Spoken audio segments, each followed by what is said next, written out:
8वां अध्याय। गर्भ में परीक्षित की रक्षा, कुंती के द्वारा भगवान की स्तुति और युधिष्ठिर का शोक। सूत जी कहते हैं, इसके बाद पांडव श्री कृष्ण के साथ जलांजलि के इच्छुक मरे हुए स्वजनों का तर्पण करने के लिए स्त्रियों को आगे करके गंगा तट पर गए। वहां उन सब ने मृत बंधुओं को जलदान दिया और उनके गुणों का स्मरण करके बहुत विलाप किया। तदनंतर भगवान के चरण कमलों की धूलि से पवित्र गंगा जल में पुनः स्नान किया।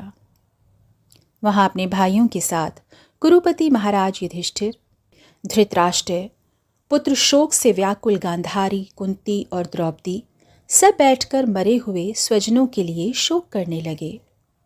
भगवान श्री कृष्ण ने धौम्यादि मुनियों के साथ उनको सांत्वना दी और समझाया कि संसार के सभी प्राणी काल के अधीन हैं, मौत से किसी को कोई नहीं बचा सकता।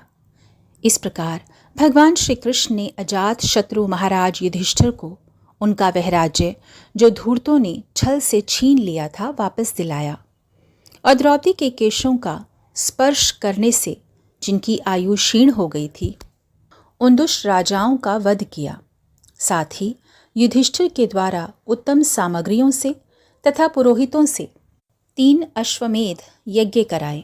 इस प्रकार युधिष्ठिर के पवित्र यश को 100 यज्ञ करने वाले इंद्र के यश की तरह सब ओर फैला दिया। इसके बाद भगवान श्री कृष्ण ने वहां से जाने का विचार किया। उन्होंने इसके लिए पांडवों से विदा ली और व्यास आदि ब्राह्मणों का सत्कार किया। उन लोगों ने भी भगवान का बड़ा ही सम्मान किया। तदनंतर सात्यकी और उद्धव के साथ द्वारका जाने के लिए वे रथ पर सवार हुए। उसी समय उन्होंने देखा कि उत्तरा भय से विवल होकर सामने से दौड़ी चली आ रही है। उत्तरा ने कहा, देवाधिदेव जगदीश्वर, आप महायोगी हैं, आप मेरी रक्षा कीजिए प्रभु। आपके अतिरिक्त इस लोक में मुझे अभय देने वाला और कोई नहीं है, क्योंकि यहाँ सभी परस्पर एक दूसरे की मृत्यु के निमित्त बन रहे हैं। प्रभु, आप सर्वशक्तिमान हैं। यह दहकते हुए लोहे का बाण मेरी ओर दौड़ा चला आ रहा है। स्वामिन, यह मुझे भले ही जला डाले, परंतु मेरे गर्भ को नष्ट ना करे, ऐसी कृपा कीजिए। सूत जी ने कहा, भक्तवत्सल, भगवान श्री कृष्ण उसकी बात सुनते ही जान गए कि अश्वत्थामा ने पांडवों के वंश को निर्बीज करने के लिए ब्रह्मास्त्र का प्रयोग किया है। शौनक जी, उसी समय पांडवों ने भी देखा कि जलते हुए 5 बाण हमारी ओर आ रहे हैं, इसलिए उन्होंने भी अपने अपने अस्त्र उठा लिए। सर्वशक्तिमान भगवान श्री कृष्ण ने अपने अनन्य प्रेमियों पर, शरणागत भक्तों पर बहुत बड़ी विपत्ति आई जानकर अपने निज अस्त्र सुदर्शन चक्र से उन निर्जनों की रक्षा की। युगेश्वर श्री कृष्ण समस्त प्राणियों के हृदय में विराजमान आत्मा हैं। उन्होंने उत्तरा के गर्भ को पांडवों की वंश परंपरा चलाने के लिए अपनी माया के कवच से ढक दिया। यद्यपि ब्रह्मास्त्र अमोघ है और उसके निवारण का कोई उपाय भी नहीं है, फिर भी भगवान श्री कृष्ण के तेज के सामने आकर वह शांत हो गया। यह कोई आश्चर्य की बात नहीं समझी जानी चाहिए, क्योंकि भगवान तो सर्व आश्चर्यमय हैं। वे ही अपनी निज शक्ति माया से स्वयं अजन्मा होकर भी इस संसार की सृष्टि, रक्षा और संहार करते हैं। जब भगवान श्री कृष्ण जाने लगे, तब ब्रह्मास्त्र की ज्वाला से मुक्त अपने पुत्रों के और द्रौपदी के साथ सती कुंती ने भगवान श्री कृष्ण की इस प्रकार से स्तुति की। कुंती ने कहा, आप समस्त जीवों के बाहर और भीतर एक रस स्थित हैं, फिर भी इंद्रियों और वृत्तियों से देखे नहीं जाते, क्योंकि आप प्रकृति से परे आदि पुरुष परमेश्वर हैं।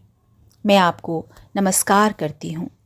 इंद्रियों से जो कुछ भी जाना जाता है, उसकी तह में आप विद्यमान रहते हैं और अपनी ही माया के पर्दे से अपने को ढके रहते हैं। मैं अबोध नारी, आप अविनाशी पुरुषोत्तम को भला कैसे जान सकती हूँ। जैसे मूढ़ लोग दूसरा भेष धारण किए हुए नट को प्रत्यक्ष देखकर भी नहीं पहचान सकते, वैसे ही आप दिखते हुए भी नहीं दिखते। आप शुद्ध हृदय वाले विचारशील जीवन मुक्त परमहंसों के हृदय में अपनी प्रेममयी भक्ति का सृजन करने के लिए ही अवतीर्ण हुए हैं। फिर हम अल्पबुद्धि स्त्रियां आपको कैसे पहचान सकती हैं? आप श्री कृष्ण, वासुदेव, देवकी नंदन, नंदगोप के लाडले लाल गोविंद को हमारा बारंबार प्रणाम है, जिनकी नाभि से ब्रह्मा का जन्म स्थान कमल प्रकट हुआ है, जो सुंदर कमलों की माला धारण करते हैं, जिनके नेत्र कमल के समान विशाल और कोमल हैं, जिनके चरण कमलों में कमल का चिन्ह है। हे श्री कृष्ण, ऐसे आपको मेरा बारंबार नमस्कार है। ऋषिकेश, जैसे आपने दुष्ट कंस के द्वारा कैद की हुई और चिरकाल से शोकग्रस्त देवकी की रक्षा की थी, वैसे ही पुत्रों के साथ मेरी भी आपने बार बार विपत्तियों से रक्षा की है। आप ही हमारे स्वामी हैं, आप सर्वशक्तिमान हैं। श्री कृष्ण, मैं आपको कहाँ तक गिनाऊं? विष से, लाक्षागृह की भयानक आग से, हिडिंब आदि राक्षसों से, दुष्टों की द्यूत सभा से, वनवास की विपत्तियों से और अनेक बार के युद्धों में अनेक महारथियों के शास्त्र अस्त्रों से, और अभी अभी इस अश्वत्थामा के ब्रह्मास्त्र से भी आपने ही हमारी रक्षा की है। जगत गुरु, हमारे जीवन में सर्वदा पद पद पर विपत्तियां आती ही रहें, क्योंकि विपत्तियों में ही निश्चित रूप से आपके दर्शन हुआ करते हैं, और आपके दर्शन हो जाने पर फिर जन्म मृत्यु के चक्कर में नहीं आना पड़ता। ऊंचे कुल में जन्म, ऐश्वर्य, विद्या और संपत्ति के कारण जिसका घमंड बढ़ रहा है, वह मनुष्य तो आपका नाम भी नहीं ले सकता, क्योंकि आप तो उन लोगों को दर्शन देते हैं जो अकिंचन हैं। हे श्री कृष्ण, आप निर्धनों के परम धन हैं। माया का प्रपंच आपका स्पर्श भी नहीं कर सकता। आप अपने आप में ही विहार करने वाले परम शांत स्वरूप हैं। आप ही कैवल्य मोक्ष के अधिपति हैं। मैं आपको अनादि, अनंत, सर्वव्यापक, सबके नियंता, काल रूप परमेश्वर समझती हूँ। संसार के समस्त पदार्थ और प्राणी आपस में टकराकर विषमता के कारण परस्पर विरुद्ध हो रहे हैं, परंतु आप सब में समान रूप से विचर रहे हैं। भगवान, आप जब मनुष्यों की सी लीला करते हैं, तब आप क्या करना चाहते हैं, यह कोई नहीं जानता। आपका कभी कोई ना प्रिय है और ना ही अप्रिय। आपके संबंध में लोगों की बुद्धि ही विषम हुआ करती है। आप विश्व के आत्मा हैं, विश्वरूप हैं। ना आप जन्म लेते हैं और ना कर्म ही करते हैं, फिर भी पशु पक्षी, मनुष्य, ऋषि, जलचर आदि में आप जन्म लेते हैं और उन योनियों के अनुरूप दिव्य कर्म भी करते हैं। यह आपकी लीला ही तो है प्रभु। जब बचपन में आपने दूध की मटकी फोड़कर यशोदा मैया को खिजा दिया था और उन्होंने आपको बांधने के लिए हाथ में रस्सी ले ली थी, तब आपकी आंखों से आंसू छलक आए थे, काजल कपोलों पर बह चला था, नेत्र चंचल हो रहे थे और भय की भावना से आपने अपने मुख को नीचे की ओर झुका लिया था। आपकी उस दशा का, लीला छवि का ध्यान करके मैं मोहित हो जाती हूँ। भला जिससे भय भी भय मानता है, उसकी यह दशा। आपने अजन्मा होकर भी जन्म क्यों लिया, इसका कारण बतलाते हुए कोई कोई महापुरुष यूँ कहते हैं कि जैसे मलयाचल की कीर्ति का विस्तार करने के लिए उसमें चंदन प्रकट होता है, वैसे ही अपने प्रिय भक्त पुण्य श्लोक राजा यदु की कीर्ति का विस्तार करने के लिए ही आपने उनके वंश में अवतार ग्रहण किया है। दूसरे लोग यूँ कहते हैं कि वासुदेव और देवकी ने पूर्व जन्म में आपसे यही वरदान प्राप्त किया था, इसलिए आप अजन्मा होते हुए भी जगत के कल्याण और दैत्यों के नाश के लिए उनके पुत्र बने हैं।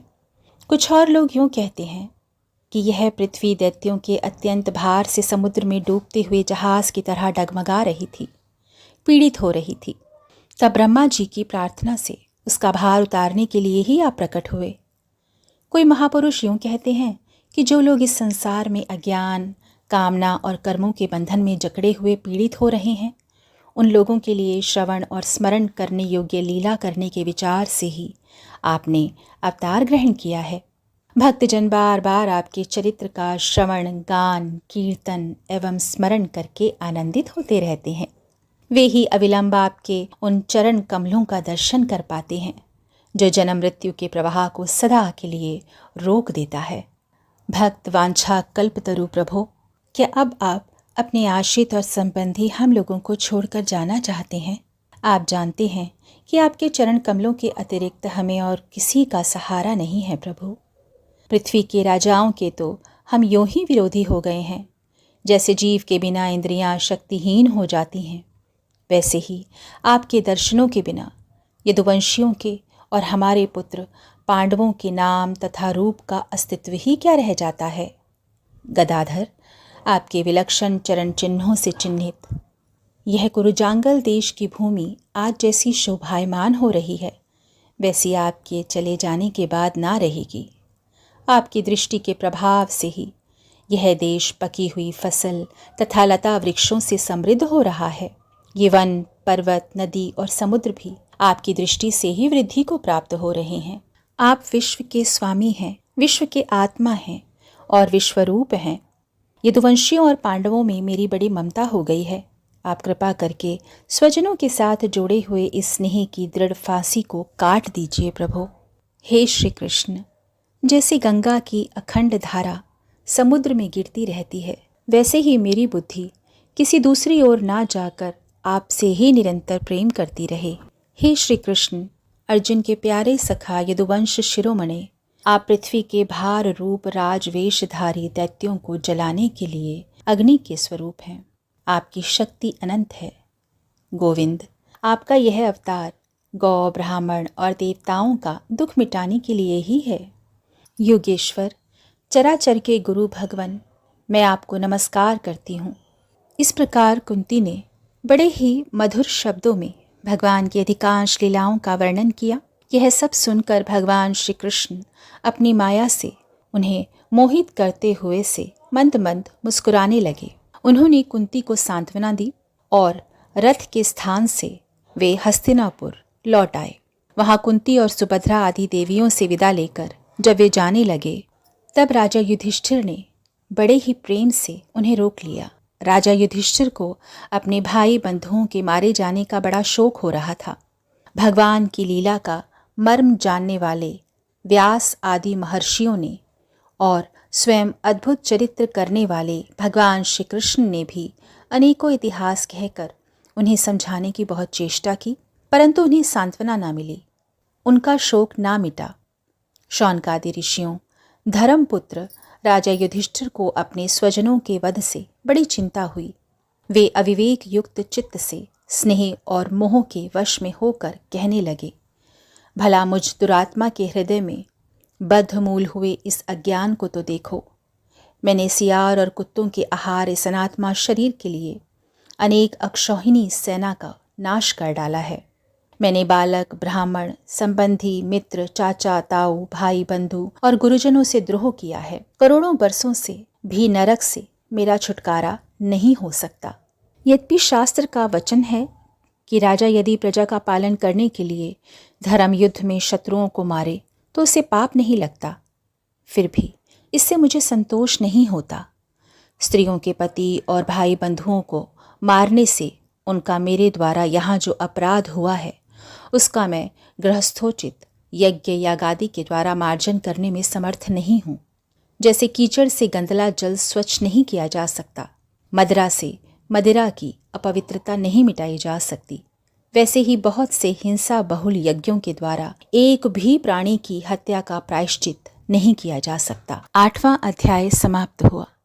हरे कृष्ण कृष्ण कृष्ण हरे हरे, हरे राम राम राम हरे हरे।